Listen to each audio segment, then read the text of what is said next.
let's make this time different. We've spent all this time innovating new approaches. We've socialized the need for change. We've started to move the needle on some of the student outcomes. All of this work has been hugely impactful. We just need to get to mature implementation of what we know is effective at universities across disciplines.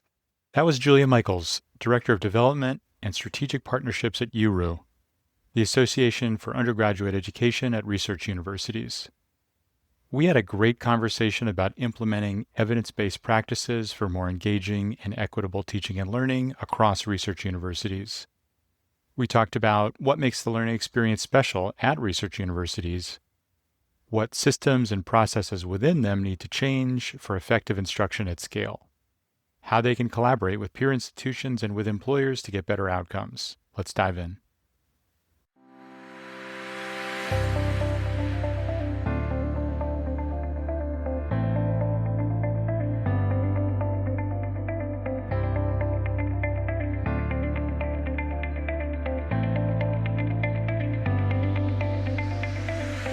Welcome to the Connected College podcast. I'm your host, Elliot Felix. I've helped more than 100 colleges and universities change what they offer, how they operate, and how they're organized to enable student success.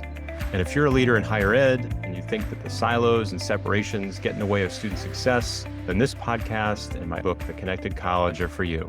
We're here to learn and work together to bust silos, question tradition, and forge partnerships so that students feel connected to their college, their community, their coursework, and their careers. Julia Michaels, welcome to the Connected College podcast. So glad to have you. Great to be here. Thank you. I think a great way to get started is to hear how you got started and what you're up to at UERU. So, how did I get started in higher education? I don't have a really great origin story like some people do in this field who are working in this space, but I fell into it almost by accident. It's not something I thought I would be working on. If you'd asked me in college or even graduate school, if I would be working in higher education, I would have not said that. But I was hired by APLU, the Association of Public and Land-Grant Universities, back in 2012 to work on a project that was related to health workforce development, which was really quite interesting. Urban Universities for Health is the name of the project. And I learned a lot about what qualities were important in the healthcare workforce. But as we started to dig into it, so much of the problem and what really drives me as an individual and as a professional is problem solving and trying to get to the root cause of things so that we can fix these systemic issues. When we dug into it, so much was around the pipeline of undergraduate STEM students and how do you build the pipeline. And really the root cause is students feeling like they don't belong in their math course. They can't keep up with the material. They're swimming in all the new college stuff, particularly if they're first generation. They're trying to navigate the environment. And so they drop out of the major or they drop out of the field or of college itself. And I'm a STEM major who quit myself. So I'll tell you that calculus is 100% the reason I changed my major from computer science to political science. So when APLU's president at the time, Peter McPherson, asked me to take on this larger project related to undergraduate student success, I really jumped at the chance because I felt that's where you need to start if you want to change all of these other downstream aspects of the system. Student success, students doing well in the workforce, solving the racial wealth gap even it's really about starting here in that undergraduate space. So now I'm at UERU, which stands for the Association for Undergraduate Education at Research Universities. UERU is a group of 130, give or take a few, research universities, so R1 and R2 universities. So the research university piece is very important to our identity, but what's special about this association is the people that we engage. So we usually engage your vice provosts for undergraduate education or similar. These are people who are a step below the provost, so they still have that direct line to leadership and can make larger institutional change efforts happen, but they're also more steeped in the work and really laser focused on the undergraduate education experience, which at many research universities is not the top priority. It's the research. At some schools, like some of our members, undergraduates are a really small percentage of the student population. So we're really focused on undergraduate student success and making sure that we have an equitable and excellent experience for them at the research university, and not trying to take away from research, but really balance things like how do you infuse that research university identity and the strengths that it brings into the undergraduate experience so undergrads benefit from that, and then they're getting really excellent instruction throughout the course of their education.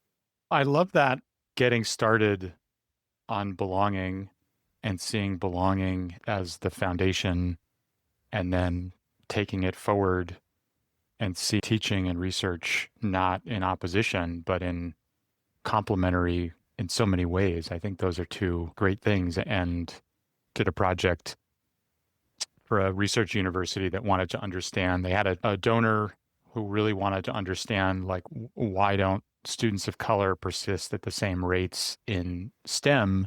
And it's all the things you mentioned. And the other thing is also the advice that they're getting along the way.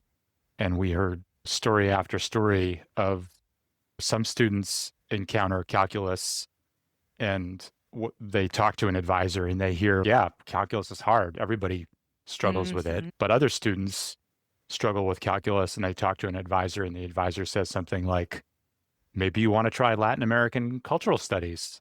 And then who knows if that would have been suggested to someone else. Mm. So I think like linking, focusing on belonging, I think is so critical. And I love the idea of bringing together teaching and research, not in opposition, but to complement each other. And what does that look like? How do you get research institutions to focus on teaching and learning and have them complement each other or infuse teaching and learning with the research ethos and culture? That's the question. And I think we'll talk a lot about that today because there's a number of strategies that have really risen to the top. But I think the first thing is really taking your strength as a research institution and bringing that into the classroom in ways that enrich the student's experience. So we know, for example, there's a wide body of research on undergraduate research experiences, and that's a high impact practice. And if you can get students to do those at scale, you're going to improve their outcomes. And that's particularly important in STEM, where learning to do the inquiry, giving them an opportunity to do it for themselves rather than teaching at them or just trying to transfer knowledge from instructor to student, which is the old way of doing things. Engaging them actively in the process of actually doing science is what will strengthen learning and will position them for success in the field. And I'm glad that you mentioned the advising piece too, just now, where advisors are steering students of color away from these STEM fields. And these are really lucrative fields in many cases when students graduate. These are fields that we want to be diversifying, not just for the benefit of the individual students, but for America's competitiveness and for the economy. We need the best talent in these fields. And we're leaving a lot of talent on the table when we discourage students from pursuing them. So I'm really glad that you mentioned that. And another thing I'd say is about research universities too is research universities employ a lot of graduate students to teach undergrads, far more than the actual full-time faculty that they have. And some of that is done for cost reasons, but what's really beneficial about it, and I think worth highlighting, is that students, the undergraduate students and the graduate students both benefit from that exchange. So you give graduate students an opportunity to learn how to teach. And if you don't teach them how to teach in graduate school, they're going to end up newly minted PhDs and not know how to be effective teachers in the classroom. And the gap there is really on making sure that you don't just throw them into the classroom, but make sure that they understand what are the evidence-based and equitable teaching practices that they should be learning how to use, and make sure that they master those skills in graduate school so that they become faculty who are excellent teachers. And part of this too is culture change. There's I think, a persistent problem at research universities where teaching has not been valued similarly to research. And that's in the structures that faculty are rewarded for. That you'll get promoted, you'll get tenure if you do all this research, but we haven't valued teaching. So all of these things kind of work together. There are ways to bring research into the classroom so that undergraduate students benefit from it. They benefit from that mentoring exchange that they have with graduate student teachers. And they benefit from all the other activities that happen on a research university campus, both inside and outside the classroom, that they wouldn't get necessarily at another type of institution. And I think research universities need to lean into that and really communicate that value. And why is a research university education different from education a different type of institution? That case hasn't been made as explicitly, I think, as it could be. These are all things that we're thinking about deeply and really wanting to push on in our work. I appreciate that. And I think we've talked about belonging and we've talked about undergraduate research and effective teaching that engages students and doesn't just talk at them. how do you bring all those together in some kind of definition of student success that you're working toward? When I think about student success, I really think about it as learning and learning towards the ultimate goal of mastery rather than competence as compared to others. So, if a student is seeking to master a skill or learn the material through their own motivation, their desire to use that skill or knowledge, that's ultimately what success looks like, is building that muscle for the student so that they are really truly mastering the material and able to use those skills once they leave the institution rather than I think we often tend to think about success in terms of outcomes that are important to the institution, like graduation. And certainly, students aren't successful if they haven't graduated with a degree, but you can jump through all the hoops and graduate, and you have a useless credential if you haven't learned anything. So I think that learning and ultimately the practice of learning and mastering things is really important to the concept of student success. And I don't know that we're really telling students this. When we tell them to go to college, it's more about the degree that they're going to get. Oh, you need this, rather than the skills that you develop there as being important for workforce success or in your life. So you have to create a culture in which that happens. And I think one of the gaps that we're working towards is that environment that you create in which students have that ability to learn in that intrinsically motivated way. You can't do it if it's not an inclusive environment. If the student feels like they don't belong, they aren't going to feel comfortable with that. And STEM in particular is great at creating exclusionary spaces. And we're really working towards this is what does it mean to create a STEM learning environment in which students see themselves in this field, they see themselves as scientists or as biologists or engineers, and they connect what they're learning with things that are important to them and to their identity and the community they come from. So that's one thing. The National Academies released a consensus committee report on equitable and effective teaching and undergraduate STEM education, and they explicitly say in that document that the only way you can be effective is if all students demonstrate learning, and the only way that system is equitable is if you provide all students with the support that they need to get there to that learning outcome. And through that, it's got to be inclusive, it's learner centered, it engages students actively in their own learning and really acknowledges and values what they bring to the table as learners rather than you just have to hit the standard. So, those are some of the things that are coming out of the work that we're doing and with our partners like the National Academies and others. I like learning as the lens for student success because you can extend that in so many ways, learning the material, but also learning about yourself, learning about others and how to interact with them, Mhm. learning in the context of who you are and each person and their background, their lived experience, their strengths. That's a great approach. And I also like the kind of the active engagement that's implied. One of my favorite studies to cite is the meta-analysis in the Proceedings of the National Academy of Sciences that Mm. shows that active learning cuts failure rates in half in STEM, and I think probably in lots of other disciplines, but this one was, I think it was looking at 200 some different studies. And yeah, we know what works. We So do. now let's I get mean, to work. Yeah. there's so much consensus about this is a widely studied topic of how people learn. And we know so much, and we know so much by discipline too. And it's really about how do you get to implementation? How do you do it? And that's what I really want to talk about that URU is Yeah. doing, is getting Let's to go the there. How do you implementation do it? piece. We're at a pivotal moment here. So we've got all of this evidence, right? The student success movement has largely taken place outside of the classroom, but that's starting to change. We're starting to see more focus on what's happening in the classroom and learning. The science is there. I like that you mentioned the meta-analysis. We have, again, in each discipline, they've done their own educational research on how to teach math, how to teach biology, et cetera.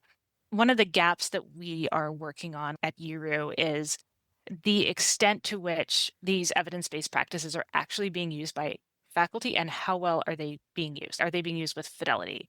And we know that full implementation hasn't happened because if it were, then every student would be successful. So it's not clear that every student is learning. We haven't gotten to the goal, and we still obviously have equity gaps that we need to work on. And that's a supply side of things, what the institution can look at. But I also want to mention the demand side of it too, which is what students are asking for or screaming for in many cases. We see all these headlines about how the value of higher education it has been lost. No one sees the value anymore. Students are choosing not to go to college because they don't think that they're going to get anything valuable out of it.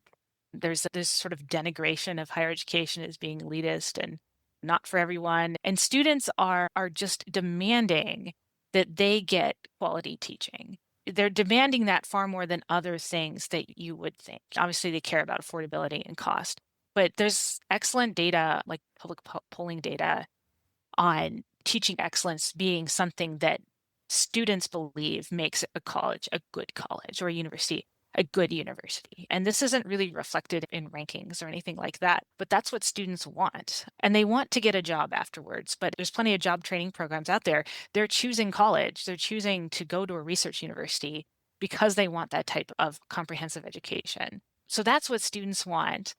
And we are trying to fill that gap of between where we are now, where we've got a lot of knowledge about what works, but we haven't done everything that works. There has been a lot of progress that's been made, but we aren't there yet. And how do we get to full implementation? And then what's exciting about a lot of this work too is I'm going to talk a lot about STEM because that's the focus of the project that we're working on right now. But all of this really, I think, translates well beyond STEM disciplines. The active learning that we talked about just now, it works just as well in a sociology course as a biology course. Bringing meaning and belonging into the classroom and connecting it with students' identity works well in any discipline. Peer mentoring reinforces learning for students in any discipline. So all of this is not necessarily specific to STEM.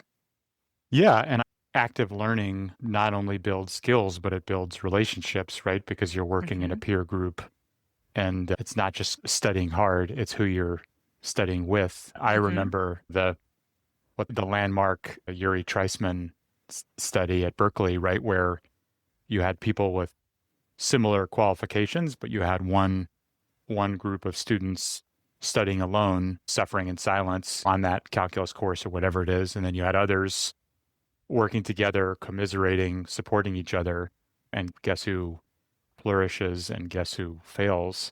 Mm-hmm. So I think like how you create the right atmosphere, the inclusive atmosphere, the recognition that it's not just instruction, but it's also support. I think these are all so important. And you rattled off a couple of key strategies like peer mentoring, and I'd love to hear a few others. Like what else is in your equitable and effective teaching toolkit? I definitely recommend that everyone takes a look at the National Academies report. They've got a bunch of recommendations in there. And again, this is aimed at university leaders and department leaders. But what URU is going to do is go through each one of those recommendations with a group of institutions and look through each of the recommendations and see where they are now and where they want to get to for full maturity. So some of the strategies that are in there really have to do with making sure that faculty are using what are known as evidence-based teaching practices. So the active learning piece, again, is very important for STEM. And that doesn't mean necessarily using clickers or flipped classroom or any of those other quick hacks. It's really thinking deeply about the content you're trying to convey and how to structure an experience in which students do that work on their own. And you also have to think about students' identity when constructing those experiences because group work, for example, can be very anxiety producing to some students from Yeah. different backgrounds. So throwing them into a small group may not be the solution. So you Yeah, if actually there's have not the to, right right? structure there. Quick aside, I led a national student experience survey that looks at 68 dimensions of student experience, and the one that was the absolute lowest was group work. So it is both vitally important, but Mhm. often a huge pain point and anxiety inducing for sure. You have to really think about who your students are and know who your students are. Oh, And if you don't know that, I'd say you're not doing well as a faculty member. We mentioned active learning. We mentioned belonging. A piece of that, and you talked earlier about mindset and students believing that they can do well despite the course being hard. And I think that too, bringing those interventions into the classroom where a lot of it is language and communication with students. So in your syllabus, are you being clear about what you mean? Are you making the implicit explicit in the syllabus and telling students what to expect? And are you giving them messaging that says that they can do this with practice? and that if they're struggling, that's okay. And what do you do if you are struggling? Much has been made about the concept of office hours being incomprehensible to students Yeah. who are first generation because they're like, what does that mean? Does that mean the faculty member is in their office and I can't bother them? So no, it's like being really clear and really thinking about student-centered language when you're communicating with students in the classroom, because that enhances belonging, it enhances psychological safety, and it also helps students develop that growth mindset that they can succeed even if something is hard. Yeah. And the Yeah, it's awareness of support services, I think, too. mhm, I think faculty can play a huge role in letting people know what's available and that it's okay to go to a tutoring session. It's okay to learn about taking better notes. It's okay to hone your study skills. It's okay to go to the writing center or learn time management. All mhm. these, and it doesn't mean you're less than, it means you're positioning yourself to succeed. And students may not know about those services. Yeah. When I was at APLU, we did a student roundtable project where we brought students in together with administrators to talk about issues that were important to them as how they saw equity from the student's perspective. And one of the things that rose to the top across all of the roundtables that we did is students just did not know what was available to them. Yeah. And I'm dipping out of the classroom piece here a little bit, but the administrators were shocked in many cases. Like, we have all of these resources and we communicate them this way and we send them emails and we text them. And the students were saying, like, no, we don't want to get texts or emails. We just want someone who is our peer to be out there at a table telling us about it. So, what are the assumptions you are making Yeah. about how students are aware of the services you provide, and actually asking some students what will work for them, I think is important. So these are some of the things that we have lots of evidence to support. And I'm not actually an instructor myself or a teaching scholar. It's a complex activity, and I don't want to try and reduce it to a bunch of your quick hits of these are things you should do. So again, would definitely refer people to the literature and to the work that's being done on this. But we really, from our perspective, because we work with vice provosts of undergraduate education, the leaders, it's really about how do you know your faculty are using these things, Yeah. and what structures are in place to get that feedback besides student evaluations, which we know are just not really going to give you the full story. And then how do you hold faculty accountable for doing this work, for doing evidence-based teaching activities in the classroom? And do they need additional professional development? Centers for teaching and learning don't exist at every university. Where they do, they're really helpful, but you've got to put in place the resources to get faculty aware of these and practice using them, which they may not have done in graduate school. Hopefully they Right. would, but not necessarily. And then how do you hold them accountable, and how do you make sure that they have space to value teaching and to improve their own teaching practice? You can't just tell faculty just they should value teaching more. You have to actually make it possible for them through reform of these structures and what they're rewarded for and what they're incentivized for. And not just like the hiring and tenure and promotion processes, but in how they're evaluated just sort of day to day. That's very important too, is thinking about these entrenched structures that aren't they're hard to move. If it were easy to fix, then universities would have done it already. Right. Like, everyone acknowledges the need, but it's hard to move those things.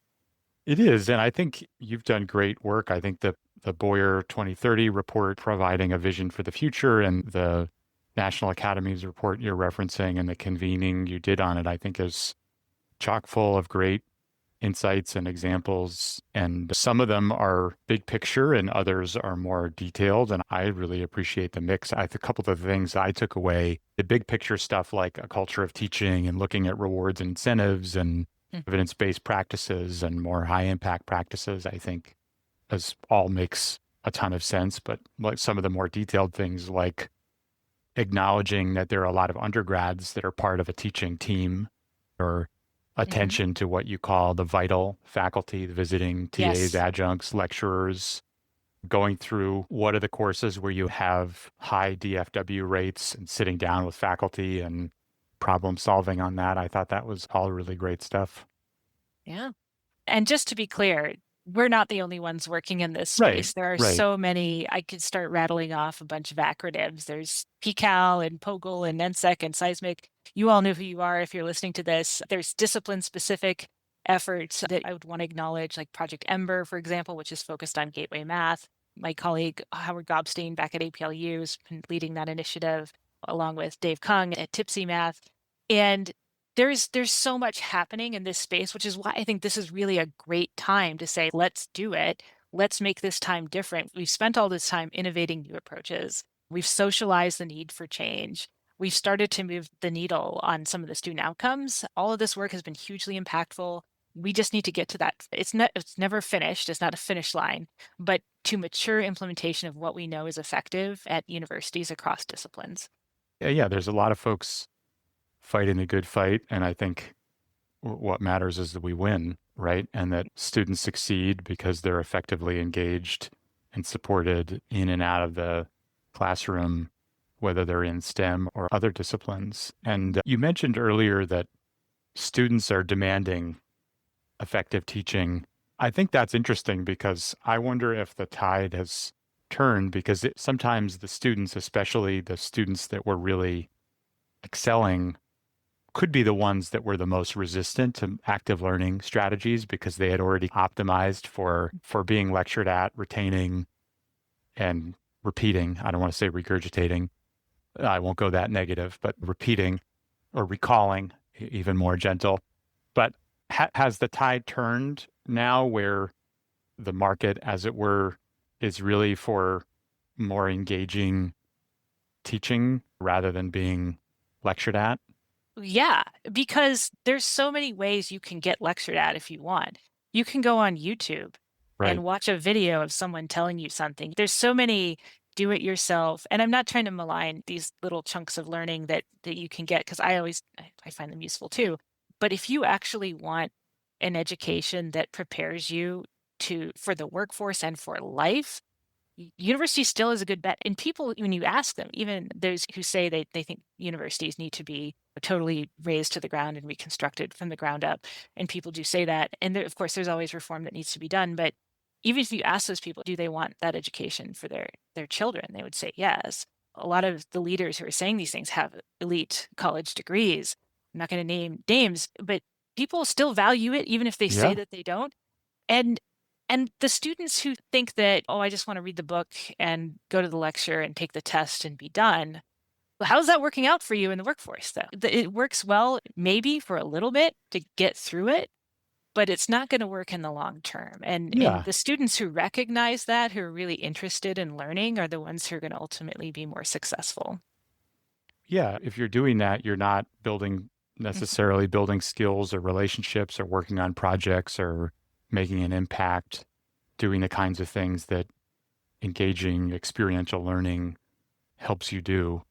What are the other changes afoot, do you think, besides the market shifting like that? What are the other sort of changes that institutions need to adapt to as they create more equitable and effective teaching and learning? There's a lot of change happening right now. It's coming at us fast. There's a lot of fear and concern about university budgets, about research funding cuts, and all of the things that are happening. And it's hard to know where to put your focus because it's like there's 10 fires happening at the same time. So I would say, as an institutional leader, really focusing on the long term and not getting distracted. I know it's easy for me to say because I'm sitting here from my armchair at URU, but you do have to focus on the long term. Like the headwinds that have been here all along are still going to be there when the dust settles with some of the stuff that's happening right now. Like we're still going to have to contend with declining enrollment because the high school age population is peaking right now and it's not going to ever be that same again. You can't make more high school students, make high school graduates, I think someone has said. So you are gonna have to think about expanding your value proposition to adult learners and to thinking about how to improve the transfer process from community colleges. And these are things that are still gonna be there 10 years from now if we don't do something. And I'd say too, university leaders really need to cut out the noise and focus on A, what's within the scope of their control, and then finding people who control what they can't and bringing them into the circle. So that collaboration piece is really important right now. I think that's why URU members say when people tell me why they joined URU and what they find valuable about URU, they say, "This is where I find my people. This is where my people are and who I can go to for help and for connection and to problem solve because they're dealing with the same things I am." And everyone brings a different perspective to it because every institution is different and every individual brings something to the table. But that collaboration and banding together in solidarity, is going to be super important, particularly right now, if we're going to weather some of these storms. So yeah, you're never going to have all of your ducks in line to make change happen. If you're leading change, you have to just start. You have to start somewhere. But if people start collaborating towards a shared goal, even if they have different approaches or ideas on how the change should happen, I think change will happen more quickly. I like the focus on what you can control and collaborate on what you can't. And I think there is a lot of uncertainty, there is a lot of change, and it is an important moment to be more focused and to be more collaborative. And as we wrap up, I want to ask for your final advice as folks try and create more equitable and effective teaching and learning experiences as they adapt to these kinds of changes in funding and financing and demographics and technology. Well, it's focus on the mission, focus on the goal. I think I'd be remiss if I didn't mention that DEI is kind of under threat right now, and that concept of equity and using the word equity is now more taboo. My most positive and generous take on this is that efforts that were performative will probably fall away, but those who are serious about achieving equity, about doing what works, not using certain language or words, but doing what's actually going to improve outcomes for students who have historically been locked out of higher education, who haven't had the same advantages. We'll find out quickly who's committed to this. And if you are committed, like, we need to work together in solidarity because this work is more important than ever. There's no better time than now to do it. This is not the time to back away from it. We need to be doing the work. Yeah, And 100%. just, again, don't back down out of fear. Focus on what you can control and who can you bring into this circle to expand your way of working so we can get this done. I'm with you there, and the collaboration is so key. Somebody should write a book on how people can collaborate and increase student success and call it the Connected College. I think that would be a good idea. Julia, thanks so much for all your insights today and all the work you're doing at UERU and all the great research you're pulling together and actualizing with institutions. Great stuff. Yeah, thank you. Thanks for the opportunity to talk about our work. Thanks for listening to the Connected College podcast. Subscribe to my Connected College newsletter at elliottfelix.com for insights and excerpts from my upcoming book, tools you can download, and special offers. You can also find more information about talks I've given, articles I've written, and upcoming events there. And please support the podcast by rating and reviewing it wherever you're listening. Let's create connected colleges where students will succeed.